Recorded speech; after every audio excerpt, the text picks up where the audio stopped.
வேதா ஃபோனில் அஸ்வத் ஃபோட்டோ பார்த்து கொண்டு ஒரு நிமிடம் குலை நடுங்கி போச்சு.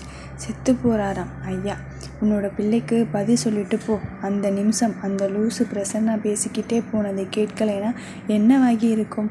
உன்னை உயிரில்லாமல் பார்க்கவா இப்படி இருக்கேன். நமக்குள்ள பிரச்சனை இருக்கு, சரி பண்ணிட்டு என் முன் வந்து நின்று வேதான்னு கூப்பிட்டா உனக்குள்ள நான் புகுந்துக்குவேன். யாருக்காகவும் எதுக்காகவும் உன்னை விட்டு வெளியே வரமாட்டேன். அதை விட்டு நான் தனியாக போராடணும். இவர் ஜாலியாக கிளம்பிடுவார். உன்னை ஃபோனில் தெரிந்த பிம்பத்தை அடித்தாள். இன்று நடந்தது ஒரு பார்வை. வேதா மாலை ஷிப்டுக்கு சீருடை மாட்டிக்கொண்டு வெளியே வந்து கொண்டிருந்தவள் முன்னால் பதற்றமாக போன பிரசன்னாவை கவனித்தாள். அவனுடைய பதற்றத்தில் எப்பவும் போடும் மாஸ்க் இல்லாமல் போனான். அதனால் அவனை அடையாளம் கண்டு கொள்ள முடிந்தது. வேதா அவன் பின்னால் அவன் வேகத்துக்கு ஈடு கொடுத்து நடந்தான். ஃபோனில் அஸ்வத் தற்கொலை ஒரு தீர்வு இல்லை. வேதாவிற்கு அஸ்வத் தற்கொலை என்று கேட்டதும் உடல் வியர்த்தது. உள்ளே வந்து பிரசன்னாவை யார் என்று விசாரிக்க, உங்கள் தாத்தாவோட பேரன். நீ இருந்தா மாஸ்க் போட்டுட்டே இருப்பாங்க, இல்லைன்னா வேறொரு யங் மேன் கூட சுற்றுவார் என்று காதில் கேட்டதும் தான் வெளிச்சமானது. வேதா, கேமரா ரெக்கார்டிங் இருக்கா? ரெக்கார்டிங்கா? நான் வால்பேப்பராக வச்சிருக்கேன் பாரு அந்த அழகனை என்று காட்ட அஸ்வத் எப்பவும் இருக்கும் கடுமையான முகத்துடன் தெரிந்தான். வேதா மனதுக்குள், இவ்வளவு நாளா வேஷம் போட்டுக்கிட்டு இருந்திருக்கியா? அப்போ என்னை தேடி வந்துட்ட. உன்னோட மனசுல நான் மட்டும்தான் இருக்கேன். கல்யாணமான வேதா இல்லை. என்னுடைய கவனத்தில் இருந்து தள்ளி இருந்து என்னை கவனித்து கொள்ள நினைக்கிறாய் என்றால் நம்மை சுற்றி இருக்கும் பிரச்சனைகளை தனியாளாக நின்று கலைத்து கொண்டிருக்கிறாய். ஆனால் இன்று என்ன நடந்தது? ஏன் தவறான முடிவெடுத்து இருக்கிறாய்? உனக்கேதும் ஆனால் நான் என்ன செய்வேன்? பதற்றத்தில் முதலில் ஃபோன் போட்டார். முதல் ரிங்கில் எடுக்கப்படவில்லை. மறுபடியும் முயற்சித்தாள். கடவுளே, ஃபோன் எடுடா அஸ்வத் நாயே. அவள் திட்டியது அவன் காதில் விழுந்தது போல. அடுத்த ரிங்கில் ஃபோன் எடுக்கப்பட்டு வேதா என்ற குரல் கேட்டதும் தான் உயிர் வந்தது. அவன் குரலில் மன தடுமாற்றம், விரக்தி எல்லாமே தெரிந்தது. மெல்ல மெல்ல தன்னுடைய குழந்தையை பற்றி தெரிந்தால் ஒருவேளை மனம் மாறி வருவான் என்று நினைத்து நாசுக்காக தான் கர்ப்பவதி என்பதை வெளிப்படுத்தினாள். அவனுடைய குரலில் மாற்றம் தெரிந்தது. வேதா சொல்லிய வார்த்தை, நீங்க பத்திரமா வந்தா போதும். அந்த கெஞ்சல் வார்த்தைக்கு கட்டுப்பட்டு அவளுக்காக வந்து நின்றான். ஆனால் அவன் வரும் வரை அவளுக்கு உயிர் இல்லை. மனப்போராட்டம். அவன் எங்கோ இருக்கிறான் என்ற தைரியம் அவளை நடத்தி கொண்டிருந்தது. ஆனால் அவன் இல்லை என்ற நிலையை சந்திக்க முடியும் என்று தோன்றவில்லை. வாசலை பார்த்து கொண்டே இருந்தவள் அவன் முகத்தை பார்த்ததும் திருப்தி, நிம்மதி. அமைதியாக போன் பேசி கொண்டிருக்க அவன் திரும்பி சென்று முகத்தில் தாடி ஒட்ட வைத்து கொண்டு வந்தவனை பார்த்து சிரித்து கொண்டாள். அவன் வாயில் இனிப்பை ஊட்டும் பொழுது தன்னுடைய மனதில் இருந்த உண்மையையும் சேர்த்து இனிமையையும் சேர்த்து ஊட்டினாள். அவன் உதட்டை தொட்ட விரல்களை முத்தமிட்டாள். உன்னை தனியா விட்டு வந்தது தப்பு தான். எத்தனையோ பிரச்சனைகளை கடந்து வந்திருக்கிறாய். இன்னைக்கு என்ன நடந்தது? ஏன் உன்னால் சமாளிக்க முடியாமல் தற்கொலை செய்து கொள்ளும் முடிவுக்கு வந்தாய்? ஆனால் எப்படியோ அந்த நிலையை கடந்து என்னுடன் இருக்க முடிவெடுத்து விட்டாய். ஆனால் நான் சம்மதிப்பேனா? உன்னை ஒரு ஆட்டம் காட்டிவிட்டு தான் உன்னுடன் வருவேன் என்று அஸ்வத் ஃபோட்டோவுடன் பேசி கொண்டிருந்தவள் காதில் தன்னுடைய அறைக்கதவு திறக்கும் சத்தம் கேட்டது. யாரோ தன்னுடன் வேலை செய்த பெண்கள் தங்கள் ஷிஃப்ட் முடிந்து ரெஸ்ட் எடுக்க வருகிறார்கள் என்று நினைத்தாள். ஆனால் வந்தது அஸ்வத். அப்போதுதான் கவனித்தாள், டார்மிட்டரி முழுவதும் காலியாக இருப்பது. வேதா மனதுக்குள் சிரித்து கொண்டு, எல்லாம் உன்னுடைய ஏற்பாடா? என்ன செய்கிறாய் என்று பார்க்கலாம் என்று தூங்குவது போல கண்ணை மூடிக்கொண்டாள். அஸ்வத் மெல்ல அவன் முன் நின்றான். ஃபோனில் தெரியும் அவனுடைய ஃபோட்டோவை பார்த்தான். கண் மூடி தூங்கும் அவள் முகத்தில் படர்ந்த முடியை மெல்ல அவள் மேல் கைப்பிடாமல் கோதிவிட்டான். ஃபோனை அணைத்துவிட்டு அவள் முன் மண்டியிட்டு மெல்லிய குரலில், சாரி வேதா, இன்னைக்கு நான் மடத்தனம் செய்ய பார்த்தேன். உன்னை தனியாக விட்டுட்டு போயிருந்தால் என்ன ஆகியிருக்கும்? பைத்தியக்காரன் நான். என்ன இருந்தால் என்ன? என்னுடைய மனசு உயிர் முழுவதும் நிறைந்து இருப்பவள் நீ. உன்னை விட்டு போக மாட்டேன். நீ என்னுடையவள். நம்ம குழந்தை. நீ 2 பேரும் தான் இந்த உலகில் எனக்கு முக்கியமானவர்கள். வேதா, நம்முடைய உறவு இப்போதைக்கு கொஞ்சம் முறையானதாக இல்லாமல் இருக்கலாம். அதில் இருக்கும் சில வேறுபாடுகளை கலைந்து உன்னுடைய மனதில் எந்த வருத்தமும் இல்லாமல் நம்ம வாழ்க்கையை ஆரம்பிப்போம். கொஞ்சம் பொறுத்துக்கோ. நம்ம குழந்தையை உன்னிடம் சேர்த்து என்னோட மடியில் வைத்து வளர்ப்பேன். அவள் காலடியில் அமர்ந்து அவள் பாதத்தில் உதடு படாமல் முத்தமிட்டான். வேதா கண்ணில் வழிந்த கண்ணீரை அந்த மெல்லிய இரவு விளக்கு வெளிச்சத்தில் அவன் பார்த்திருக்க வாய்ப்பில்லை. ஐ லவ் யூ வேதா என்று மெல்ல சொல்லிவிட்டு போர்வையை அவளுக்கு போர்த்துவிட்டு நகர்ந்தான். வேதா கண்களை துடைத்து கொண்டாள். அத்தான், சாரி அத்தான், உங்கள் கூட துணையாக இருக்காமல் உங்களை தவிக்க விட்டு நான் வந்துட்டேன். ஆனால் நீங்கள் செய்தது தப்பு. அவ்வளவு சீக்கிரம் உங்களை மன்னிக்க முடியுமா? ஒரு பொண்ணு விபத்தில் விழுந்து கிடந்தா அவளை உங்கள் வசதிக்கு உபயோகப்படுத்திக்குவீங்களா? ஏதோ நான் உங்களை லவ் பண்ணிட்டேன், அதனால் நான் மன்னிச்சிடுவேன். ஆனால் அது அவ்வளவு ஈஸி இல்லை. கெஞ்சணும். இனி எத்தனை முறை என்னுடைய காலில் விழுவீங்கன்னு பார்க்கலாம். உங்களை அலைய விட்டு தான் மன்னிப்பேன். மறுநாள் அஸ்வத் ஹோட்டல் முதலாளியுடன் பேசி கொண்டிருந்தான். சார், ஹோட்டல் விற்கும் எண்ணமே இல்லை சார். அஸ்வத் 2 விரலை காட்டினார். சார், பணத்துக்காக சொல்ல நல்லா போயிட்டே இருக்கு. அஸ்வத் 3 விரலை காட்டினார். உங்கள் இஷ்டம் சார், எப்போ ரெஜிஸ்டர் பண்ணிக்கலாம்னு சொல்லுங்கள் என்று கிளம்பினான் முதலாளி. பிரசன்னா 3 மடங்கு விலை கொடுத்து வாங்கணுமா? வேதா கிட்ட சொன்னால் கூட ஏற்றுக்க மாட்டான். அஸ்வத், அவளுக்காக தானே. பிரசன்னா, எனக்கு என்னவோ பிடிக்கலை, வேறு அப்பார்ட்மெண்ட் வாங்கி இருக்கலாம். அஸ்வத், அதில் அவள் என்ன வேலை செய்வாள்? வேலைக்கு எங்காவது போவாதானே, அதுக்கு தானே இது. பிரசன்னா, என்னவோ செய். அஸ்வத் ஃபோனுக்கு கால் வந்தது. சார், உங்களை மாதிரியே ஒருத்தர் வந்து உங்கள் கையெழுத்து போட்டு பிரதீப்பையும் வசந்தாவையும் வெளியே எடுத்துட்டார். கேஸ் வாபஸ் வாங்கிட்டார். அஸ்வத் சிரித்தான். ராகவன் தன்னுடைய நிறத்தை காட்ட ஆரம்பிச்சிட்டார். சரி, நான் பார்த்துக்கிறேன். பிரசன்னா, என்னடா ராகவன் இவ்வளவு பெரிய கிரிமினலாக இருப்பார் போல இருக்கு. அப்போ அஸ்வின் பற்றி அவருக்கு தெரியுமா? அஸ்வின் இவனுக்கு பதிலாக கூட்டிகிட்டு வந்திருக்கார். அஸ்வத், அஸ்வின் தலையெழுத்து. அப்படி இருந்தால் என்ன பண்ணலாம்? பிரசன்னா, பிரதீப்பும் வசந்தாவும் பயங்கர கடுப்பில் இருப்பாங்க. நீனு நினச்சி அஸ்வினுக்கு ஏதாவது ஆபத்தை ஏற்படுத்திட்டாங்கன்னா? அஸ்வத், நீ முதல்ல அந்த ஆளுக்கு ஃபோன் போட்டு உடனே வர சொல்லு. பாலா ப்ராஜெக்ட்லேருந்து விலகிட்டான்னு சொல்லு. பறந்து அடிச்சுக்கிட்டு வருவார். அப்படியே அஸ்வத்தை கூட்டிகிட்டு வர சொல்லு. உடனே வர சொல்லு. பிரசன்னா அஸ்வத் சொல்லியபடியே சொல்ல ராகவன் நாளைக்கே வருவதாக சொன்னார். பிரதீப் வெளியே வந்தது முதல் வேலையாக அஸ்வினை கிளப்பினான். அஸ்வின் சாது என்பதால் இதெல்லாம் அவனுக்கு புதியது.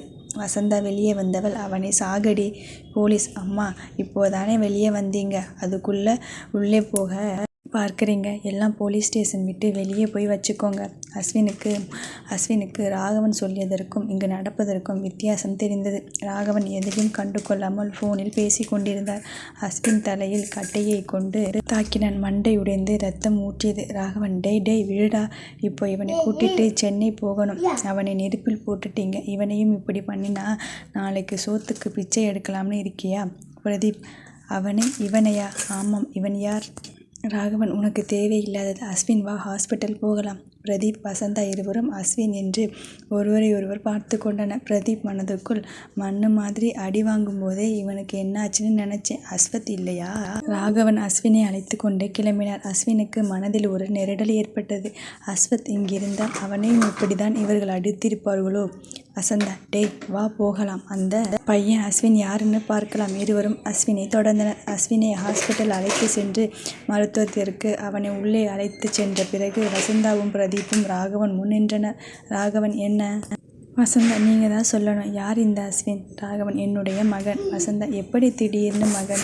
நான் ஒத்துக்க மாட்டேன். ராகவன், தேவையில்லை. வசந்தா, இது என்ன பதில்? அவன் எப்படி இந்த இடத்தை விட்டு தாண்டுவான்னு பார்க்கலாமா?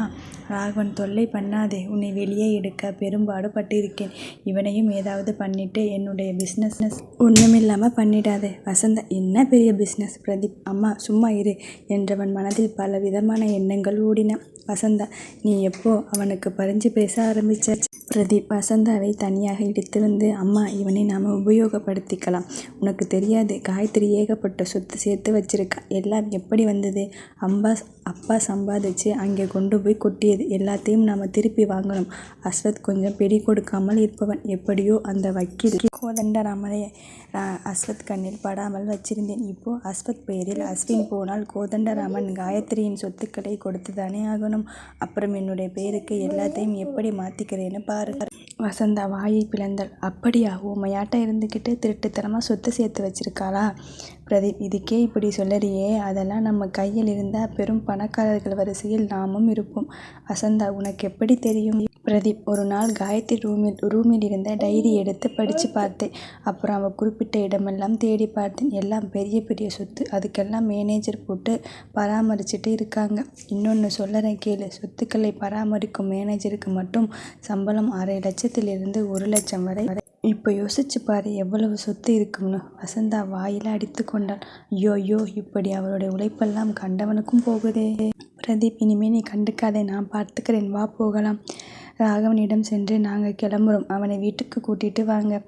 ராகவன், உன்னுடைய பாசாங்கு பாசம் எல்லாம் அவனுக்கு வேண்டாம், முதல்ல 2 பேரும் கிளம்புங்க. வசந்தா, என்ன இருந்தாலும் உங்கள் ரத்தம், இவன் வேற அடிச்சிட்டு அவனுக்கு சரியாகும் வரை நாம தானே பார்த்துக்கணும். ராகவன், அவன் இங்கே இருக்க முடியாது, அவனுடைய அம்மா காத்திருப்பாங்க, இப்போவே சென்னை கிளம்பணும். வசந்தா அதிர்ச்சியாக, அம்மானா யாரு, காயத்ரியா? ராகவன், ஏன் காயத்ரியை நெருப்பு அடுப்பில் வைக்கும் பொழுது உன்னோட மகன் பக்கத்தில் இருந்து பார்த்தானே? வசந்தா ராகவனின் கேள்விக்கு கோபம் வந்தாலும் பொறுமையாக, இல்லை, அஸ்வின் அம்மானு சொன்னீங்களே, உங்கள் மகன் அஸ்வினா? காயத்ரி தானே அம்மா, வேறு யாருன்னு கேட்டேன். ராகவன், உனக்கு என்னால் விளக்கம் கொடுக்க முடியாது, கிளம்பு. வசந்தா அமைதியாக கிளம்பினாள். பிரதீப் அவளை கைப்பிடித்து அழைத்து கொண்டு சென்றான். வசந்தா, ரெட்டப்பிறவியாடா பிரதீப்? வசந்தா, உனக்கு முன்னாடியே தெரியுமா? பிரதீப், இல்லையே, எனக்கே அதிசயமாக தான் இருந்தது. வசந்தா, இவனை வச்சு என்ன பண்ணுவ? பிரதீப், அப்போதைய சூழ்நிலையை பொறுத்து பார்த்துக்கலாம், நானும் சென்னை கிளம்புறேன். வசந்தா, சரி, வீட்டுக்கு வந்து குளிச்சுட்டு மாலினியை பார்த்து பேசிட்டு கிளம்பு. பிரதீப் மாலினி பெயரை கேட்டதும் எரிச்சலானான். அங்கே அஸ்வின் தலையில் கட்டி கொண்டு வெளியே வந்தான். என்ன இது, அவர் யோசிக்காம போலீஸ் ஸ்டேஷன் வாசலிலேயே அடிக்கிறார். ராகவன், விடுப்பா, அவனுக்காக நான் மன்னிப்பு கேட்டுக்கிறேன், நீ வா, நாம கிளம்பலாம். அஸ்வின், அஸ்வத்தை இப்படி தான் அடிச்சு போட்டுட்டீங்களா? முதல் முறையாக அவனுடைய இரத்த பாசம் பேச வைத்தது. ராகவன், இல்லை, அவனை யாரும் எதுவும் செய்யலை. அஸ்வின், அவனை பார்க்கணும். ராகவன், இப்போ நேரமில்லை, விமானத்துக்கு நேரமாச்சு, மிஸ் பண்ணினா உங்கள் வீட்டுக்கு போக முடியாது. அஸ்வின் தன்னுடைய அம்மா ஞாபகம் வந்தது. தன்னை பெறாமல் தனக்கு தாயானவள் தான் சொன்ன ஒரு வார்த்தைக்காக தன்னுடைய தம்பியை விட்டு பெரிய வீட்டை விட்டு வந்தவள், எனக்காகவே வாழ்பவள், போகலாம். ராகவனும் அஸ்வினும் ஏர்போர்ட் வந்து அமர்ந்தனர். சரஸ்வதி 2 முறை ஃபோன் செய்து விட்டாள். சாப்பிட்டியா என்று கேட்டு சாப்பிட்டேன் என்று சொல்லியதை கேட்ட பிறகுதான் அவளுக்கு உணவு உள்ளே இறங்கும். அஸ்வினுக்கு முதல் முறையாக கோவையை பற்றி வித்தியாசமான உணர்வு இருந்தது. மாமாவும் சரி அம்மாவும் சரி கோவைக்கு வேலை சம்பந்தமாக கூட பயணம் செய்வதை விரும்பவில்லை. இப்போது ஏன் என்று புரிய ஆரம்பித்தது. அஸ்வத் மதியம் வேதாவிற்காக காத்திருக்க, சார் இன்னைக்கு அவங்க ஆஃப் சார், நாளைக்கு காலையில் ஷிஃப்ட் வருவாங்க.